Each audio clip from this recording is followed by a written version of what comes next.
महाकुंभ में अमृत की इच्छा अनर्थ में कैसे बदली, ये जानने के लिए सबसे पहले कल रात का एक अनाउंसमेंट सुने।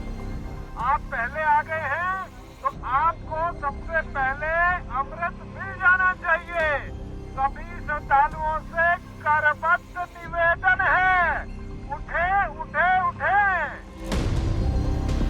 ये अनाउंसमेंट उनके लिए था जो त्रिवेणी संगम पर 7 से 8 घंटे पहले से पहुंच गए थे। ब्रह्म मुहूर्त तक नींद पूरी कर रहे थे। उठिए उठिए, स्नान करिए और ये आपके सुरक्षित रहने के लिए बहुत आएंगे और भगदड़ मचने की संभावना है।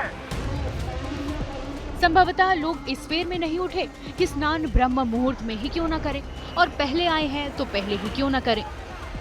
सभी श्रद्धालु सुन लें, यहाँ लेटे रहने से कोई फायदा नहीं है।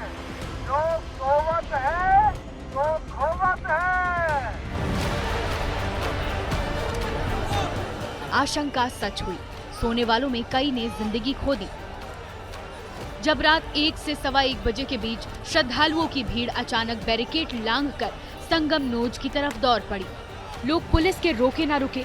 इस आपाधापी में कई लोग पहले से सो रहे लोगों पर गिर पड़े।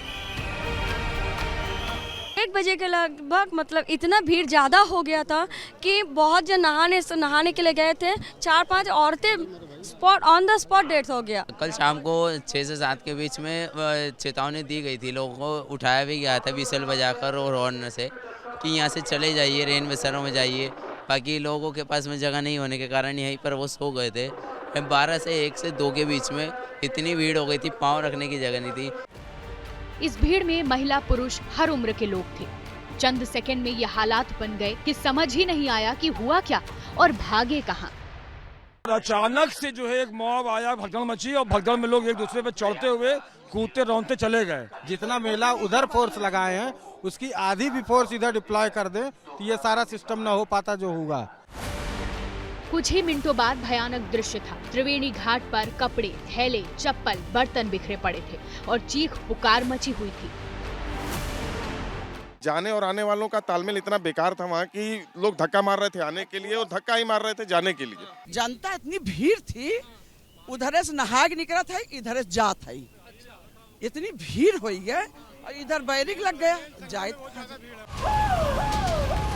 पूरे महाकुंभ मेले को इन एम्बुलेंस की दौड़ से ही समझ आ गया था कि कुछ अनर्थ हुआ है। ये देखिए, ये वो जगह है जहां पर हादसा हुआ है। संगम नोज पर बेहद अफरा तफरी का माहौल है। दर्जनों एम्बुलेंस इस वक्त यहां पर मौजूद हैं और आप देखिए स्थितियां बेहद खराब हैं। ये लोग जीवित हैं या नहीं हैं, ये एक बड़ा सवाल है। रात 2:30 बजे तक एम्बुलेंस सभी घायलों को अस्पताल ले जा चुकी थी। अब अफरा तफरी दूसरी थी, लोग अपनों को ढूंढने में लगे थे। यहाँ पे 17 से 18 लोगों की मौत भी हो चुकी है। जहाँ पे जो लोग थे वो आके यहाँ पे आराम भी कर रहे थे, लेटे भी थे, उनके ऊपर दौड़ गए क्या लोग? हाँ, और जब यहाँ पे प्रोटोकॉल के चक्कर में जब लोग भागने लगे तो यहाँ पे जो लेटे थे सर वो भी कुचल के यहाँ पे मारे। हजारों लोग जिन्होंने अपनी आंखों से ये भगदड़ देखी, उससे बच कर निकले। वो स्नान के लिए जाने की हिम्मत नहीं जुटा पा रहे थे।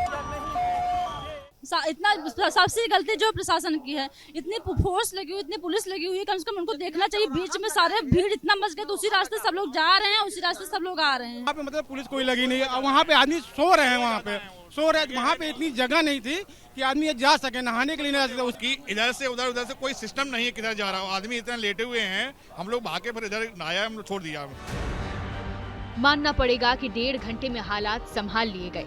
70 एम्बुलेंस भी तेज दौड़ी, पर इससे क्या ये सवाल पीछे छूट सकता है कि हाईटेक कुंभ में ये हालात बने ही क्यों?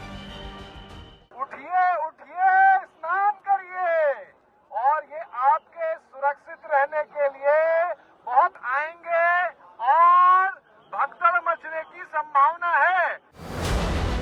क्या 5 घंटे प्रशासन सिर्फ अनाउंसमेंट से ड्यूटी निभाता रहा? त्रिवेणी तट पर सो रहे लोगों को जबरदस्ती क्यों नहीं उठाया?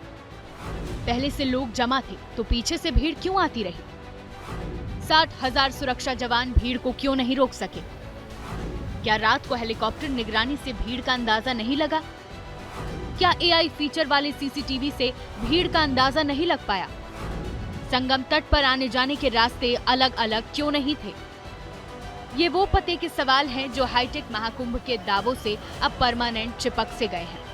पूरे प्रयागराज में 2500 कैमरे, मेले के 12 रास्तों और कुंभ सिटी के अंदर 1700 कैमरे, उसमें भी 200 से ज्यादा AI कैमरे। पूछा तो जाएगा कि ये भीड़ भगदड़ में बदल सकती है, इसका अंदाजा क्यों नहीं लगा?